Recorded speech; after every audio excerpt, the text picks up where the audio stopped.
Eu aproveito para cumprimentar a todos que estão nos vendo e nos ouvindo pela TV Câmara, pela rádio, pela internet. Agradecer a todos os vereadores. Eu ia iniciar a minha fala dizendo que, se eu pudesse imprimir a fala de todos os vereadores que estão me antecedendo e fazer dela uma fala só, eu assinaria embaixo.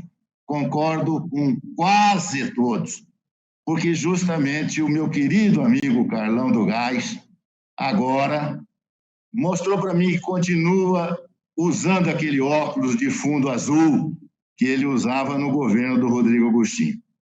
Eu discordo, realmente não estamos fazendo a lição de casa. Eu lamento dizer, mas estamos fazendo mais ou menos que nem aquele mau aluno na escola que pede cola para outro mau aluno. Esse é o problema. Não vai sair coisa boa disso aí. Nós estamos seguindo quem nós não devemos seguir. Esse nosso governador cabotino, esse nosso governador não merece nenhum tipo de elogio. Recentemente ele declarou com toda a empáfia que ele não tem medo de nada, que ele não tem medo de coisa nenhuma, só que a casa dele está cercada e tem 6 viaturas da polícia fazendo a proteção dele. Assim, até eu não tenho medo de nada. A verdade é uma só. Nós precisamos ouvir mais gente. O nosso governo municipal está trancado dentro de uma redoma, está ouvindo muito pouca gente e não necessariamente está ouvindo todas as pessoas que poderiam contribuir para crescer alguma coisa nessas decisões que a prefeitura tem tomado unilateralmente. A prefeitura não tem ouvido os vereadores, por exemplo. E hoje nós demonstramos quanto nós ouvimos da população, mas não temos a oportunidade de levar essa informação à prefeitura, porque a prefeitura não nos ouve. Pode até nos ouvir, do verbo ouvir, como eu tenho dito, mas não nos ouve no sentido de acatar, de compreender, de analisar, de discutir e, se for o caso, de se deixar convencer. Eu lamento informar que eu tenho sentido muito problema em relação à prefeitura, porque o nosso prefeito, ele manda, por exemplo, no Facebook uma declaração dizendo que ele não vai mudar uma vírgula daquilo que ele está fazendo. Então, se ele não vai mudar uma vírgula daquilo, o que o vereador Meira está pedindo, por exemplo, para nós nos reunirmos a cada 2 dias, para nós encaminharmos para ele, não vai resultar em nada. Como disse a vereadora Chiara, as medidas que estão sendo tomadas não são aquelas que estavam anunciadas que iriam ser tomadas, e nem são as que precisam ser tomadas. Esse é o grande problema que nós temos. Prestem atenção no seguinte, imagine, quem tiver dificuldade para imaginar, é simples, é só reproduzir. Pega uma pia, abra a torneira. Se a quantidade de água que sair da torneira é maior do que a quantidade de água que o ralo consegue retirar, a pia logo, logo estará cheia. Uma saída para isso é diminuir a quantidade de água que a torneira joga dentro da pia. Vai fechando a torneira aos poucos. É exatamente o que a prefeitura está fazendo. Está segurando as pessoas, está pondo as pessoas dentro de casa. Só que acontece o seguinte, isso vai levar muito tempo para essa água escoar. Não é só isso que tem que fazer, tem que aumentar o ralo, tem que aumentar o tamanho do ralo. Isso significa criar condições de tratar as pessoas como a vereadora Chiara acabou de falar. Nós temos que tirar essas pessoas. Essas pessoas, inclusive, vão ajudar a diminuir a propagação do vírus, porque quem se contamina e é tratado, depois não passa para outra pessoa. É isso que nós precisamos fazer. Essa é a necessidade que nós temos. Mas o prefeito tem que nos ouvir. E não adianta criticar, não adianta falar, por exemplo, que nós precisamos fiscalizar mais as pessoas na rua, porque a própria prefeitura não dá exemplo. Hoje me mandaram um vídeo dos funcionários da prefeitura, de servidores da prefeitura, na Avenida Comendador Marta, pintando com cal as guias. Que serviço essencial é esse? O que tem de essencial num serviço desse?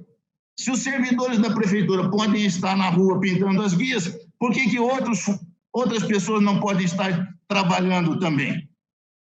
Mostraram para mim também uma fotografia de vários funcionários da prefeitura indo atender um serviço e descendo de dentro de uma Kombi. Tinham pelo menos 7 funcionários.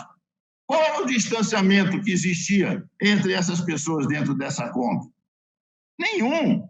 Então, a própria prefeitura não faz o que ela determina que seja feito. Por isso, evidentemente, a dificuldade do povo acreditar e confiar nessas medidas. Agora, eu falei aqui, e os vereadores se lembram, porque nós tivemos uma videoconferência com o prefeito no final da sessão passada, e eu perguntei para ele, na sua equipe, você tem pessoas multidisciplinares, você tem pessoas de outras áreas, você tem gente entendida em estatística, você tem gente entendida em sociologia para estudar outros problemas antes de você tomar a decisão? Ele disse que tinha. Na verdade, eu não posso acreditar, porque eu não sei quem é o gênio, quem foi o gênio que estava lá nessa comissão, que mandou os mercados, por exemplo, embrulharem fruta por fruta, manga por manga, fruta por fruta, pera por pera, maçã por maçã, em filme. Ficou louco. Onde tirou isso, esse gênio, para fazer esse tipo de proposta? Tanto que voltou atrás. Mas os mercados foram obrigados a fazer isso durante 2 ou 3 dias. Então, tem um monte de gente falando bobagem, fazendo bobagem, e o prefeito precisa ampliar o rol de pessoas que ele ouve, inclusive os vereadores. Há necessidade. Para de seguir o governador, como disse o Minhano. O governador não é boa companhia. O governador não obedece o presidente. Perfeito. Por que você tem que obedecer o governador? Essa é a pergunta. Analise aqui. Bauru é Bauru. Pergunta para o bauruense o que nós devemos fazer. Divide essa responsabilidade com todo mundo. Não assuma isso sozinho. Se você estiver errado, você vai comprometer todo o seu futuro. Então, não assuma sozinho, divida essa responsabilidade. Chame outras pessoas, chame as lideranças da cidade, chame os vereadores, façam uma consulta mais ampla antes de tomar decisões. Não comunique as decisões tomadas sem nos ouvir. Você não está ouvindo, inclusive, os conselhos municipais. Ora, se os conselhos municipais brigaram tanto para serem deliberativos, não só consultivos, eles não estão sendo nem consultivos, não estão sendo ouvidos. Nenhum conselho municipal está tendo a oportunidade de dar a sua posição, o seu aconselhamento. Então, está tudo errado. A verdade é essa, nós estamos no mau caminho e vamos ter problemas se nós não conseguimos rever rapidamente aquilo que nós estamos decidindo. É fundamental, é muito importante, é necessário que nós tenhamos uma participação mais ampla.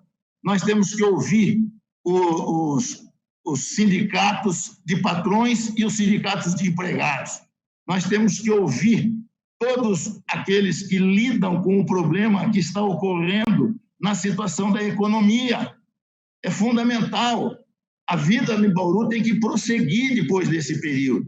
E nós não sabemos, inclusive, como foi colocado por vereadores, quando é que isso vai terminar, porque não há nenhuma previsão de como, dessa maneira que está sendo feita, nós vamos conseguir fazer com que a população acabe sendo afetada, acabe contraindo o vírus, porque é só assim que termina essa pandemia. Não tem outra maneira para terminar uma pandemia que não seja a contaminação de um número expressivo de pessoas, e daí, então, não vão poder mais contaminar ninguém. Então, a necessidade é fundamental de nós revermos isso. Eu quero encerrar a minha fala apenas dizendo ao Coronel Meira que nós já preparamos aqui, Coronel, já está pronto aqui, já foi assinado por mim, nós estamos encaminhando ao prefeito um pedido da Câmara Municipal, feito pelo presidente da Câmara, para que ele quinzenalmente nos informe a receita e a despesa ocorrida com esse tratamento do coronavírus e também fazer com que, já está aqui, Coronel, olha, para eu ter uma ideia, já está até assinado, para que ele encaminhe para nós os planos de ação do município, tanto as ações executadas quanto as ações a executar. Já estamos cuidando disso.